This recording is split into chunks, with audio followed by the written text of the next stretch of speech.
नमस्कार विद्यार्थी मित्रांनो, आज आपण वर्ग 10वीच्या राज्यशास्त्र या विषयातील प्रकरण 3 राजकीय पक्ष अभ्यासणार आहोत. राजकीय पक्ष हे सामान्य जनता, लोकशाही, प्रतिनिधित्व आणि निवडणुका या सर्वांना जोडणारा महत्त्वाचा दुवा असतो. आपण राजकारणाविषयीच्या बऱ्याच बातम्या आपल्या टीव्हीवरून ऐकतो, पाहतो, वर्तमानपत्रामधून सुद्धा वाचतो. तेव्हा आपल्याला एक गोष्ट लक्षात येते की ह्या राजकारणाविषयीच्या बातम्या बऱ्याच प्रमाणात पक्षाशी संबंधित असतात. राजकीय पक्षाचे अस्तित्व हे प्रामुख्याने आपल्याला लोकशाही व्यवस्थेमध्येच दिसते. हुकुमशाही किंवा अन्य इतर प्रकारच्या व्यवस्थांमध्ये ते नसते आणि म्हणून आपण असंही म्हणू शकतो की लोकशाहीमुळे राजकीय पक्ष सत्तेसाठी स्पर्धा करतात.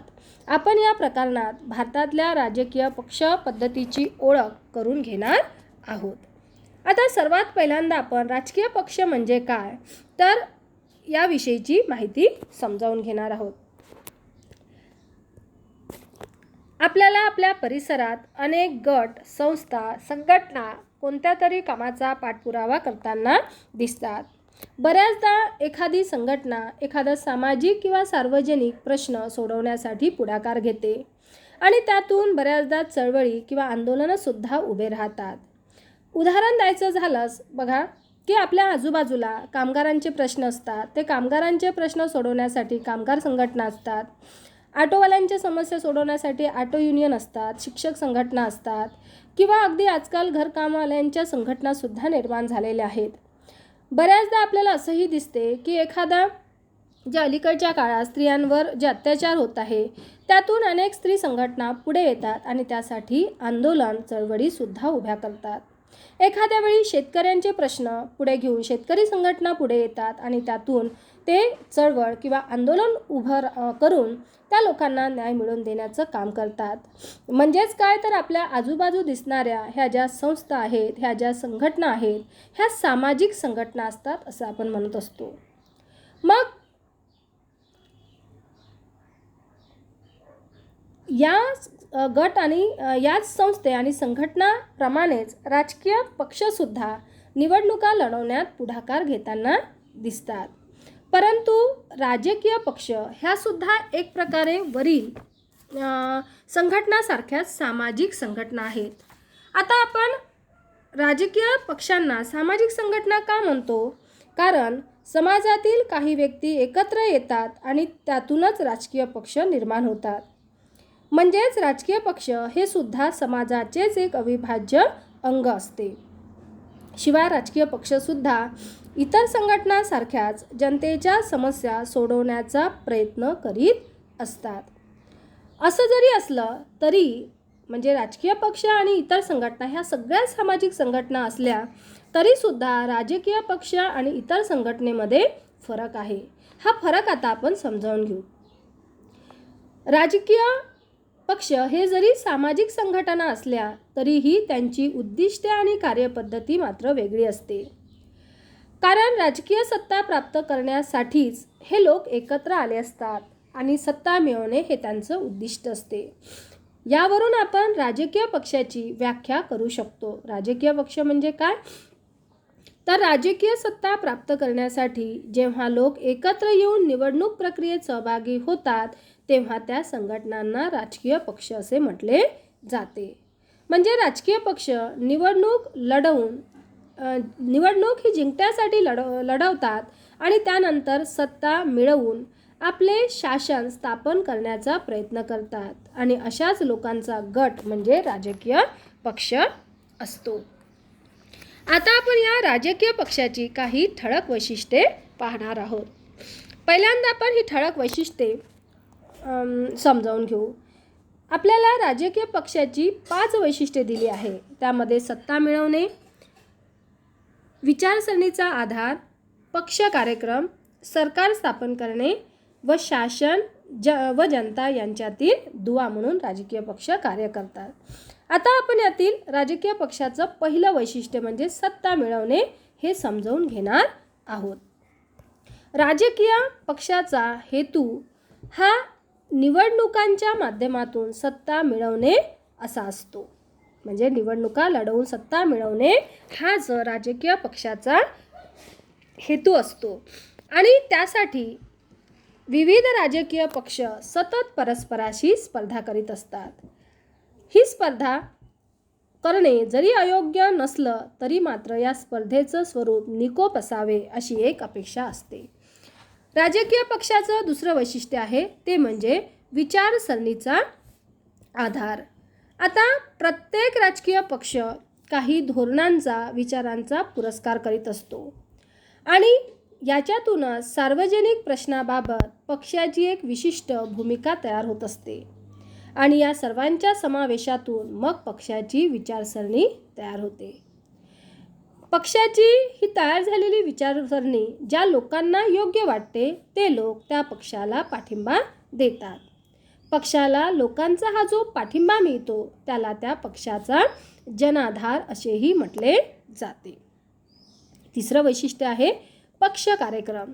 आता आपण पाहिलं की प्रत्येक पक्षाची स्वतंत्र अशी एक विचारसरणी असते, परंतु ही विचारसरणी जर त्याला प्रत्यक्षात आणायची असेल तर त्यासाठी पहिल्यांदा राजकीय पक्ष त्या विचारसरणीवर आधारित कार्यक्रम निश्चित करतात, तयार करतात आणि मग निवडणुकीच्या माध्यमातून सत्ता मिळाली की या कार्यक्रमाची अंमलबजावणी त्या पक्षाकडनं केली जाते. आणि जर त्यांना सत्ता नाही मिळाली तर मात्र हेच कार्यक्रम घेऊन ते लोकांमध्ये जातात आणि लोकांचा पाठिंबा मिळवण्याचा प्रयत्न करतात. चौथं वैशिष्ट्य आहे ते म्हणजे सरकार स्थापन करणे. आता राजकीय पक्ष सरकार स्थापन करतात, पण सर्वच पक्षांना सरकार स्थापन करता येत नाही. निवडणुकीत ज्या पक्षाला बहुमत प्राप्त होते तोच पक्ष सरकार स्थापन करीत असतो आणि मग तो देशाचा राज्यकारभार पाहतो. अर्थात ज्या पक्षाला बहुमत मिळत नाही आणि बहुमताच्या खालोखाल ज्याला मतं असतात तो पक्ष विरोधी पक्ष म्हणून कार्य करीत असतो. पुढचं वैशिष्ट्य आहे ते म्हणजे शासन व जनता यांच्यातील दुवा. राजकीय पक्ष शासन आणि जनता यांच्यातील दुवा म्हणून काम करतात. का दुवा म्हटलेला यांना? कारण जनतेची जी काही गाऱ्हाणी असतात, तक्रारी असतात किंवा शासनाकडनं काही मागण्या असतात ते शासनापर्यंत पोहोचवण्याचं काम राजकीय पक्षच करीत असतात.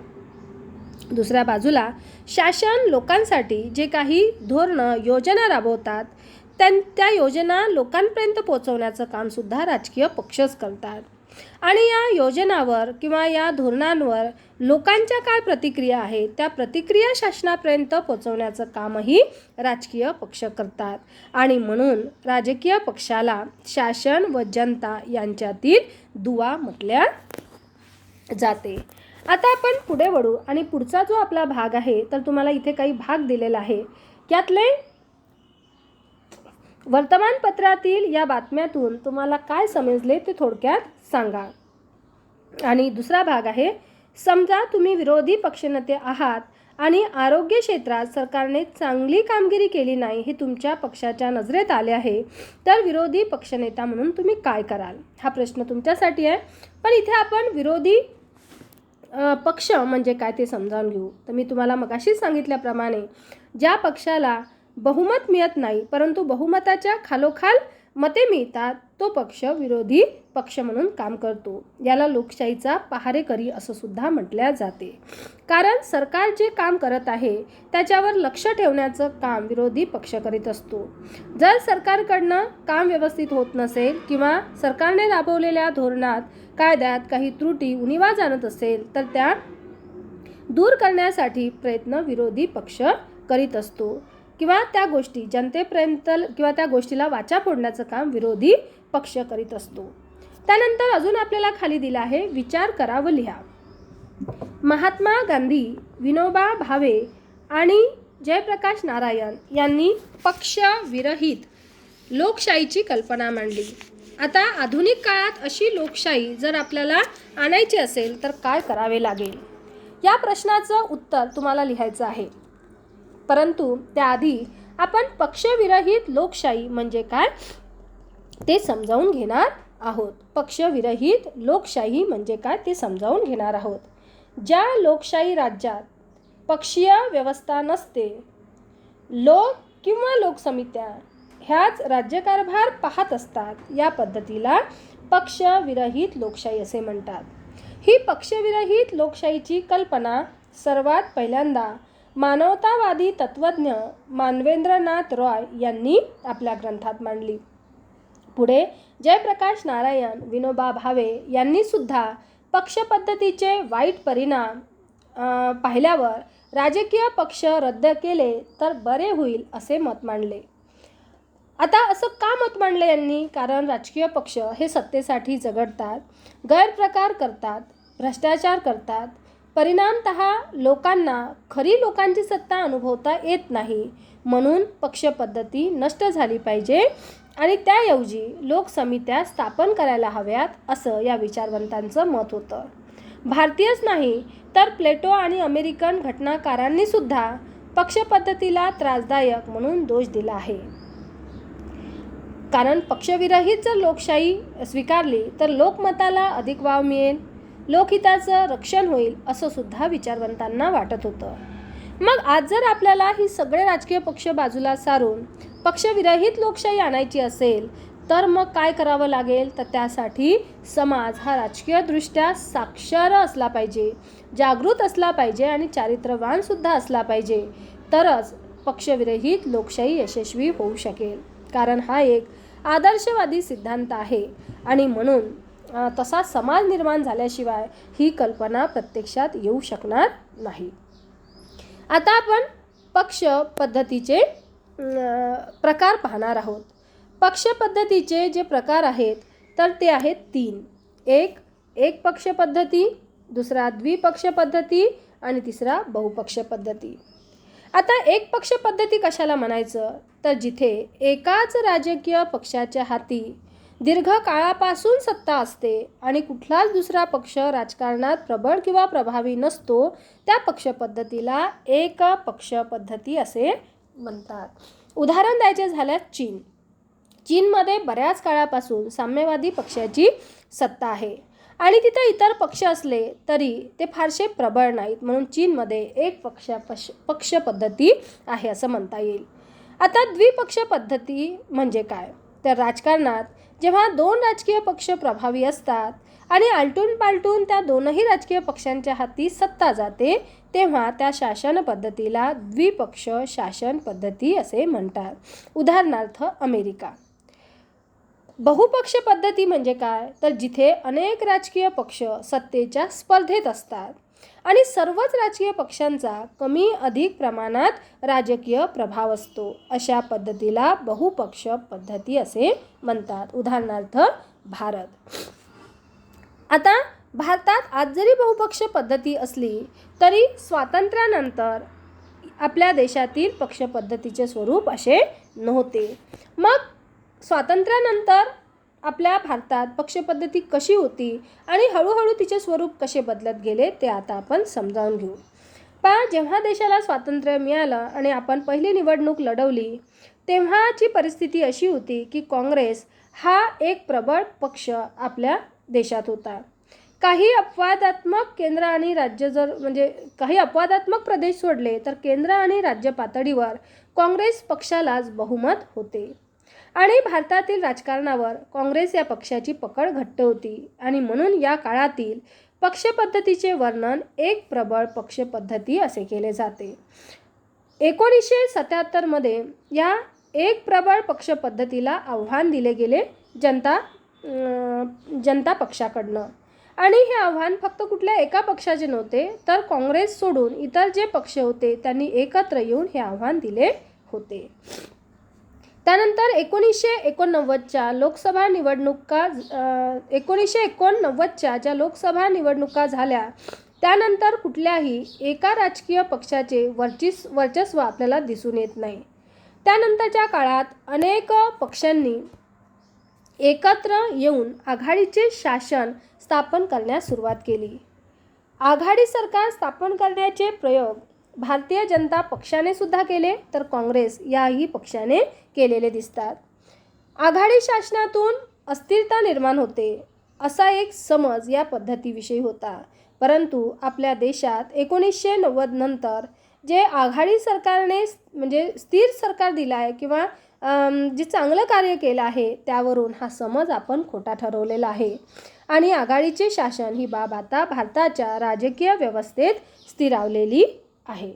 तर इथे आपण आता थांबूया आणि यानंतरचा जो आपला राजकीय पक्षांचे प्रकार आणि त्या पक्षांचे जे निकष आहे किंवा त्यातील काही महत्त्वाच्या पक्षाची माहिती आहे हा भाग आपण पुढील व्हिडिओमध्ये समजावून घेणार आहोत.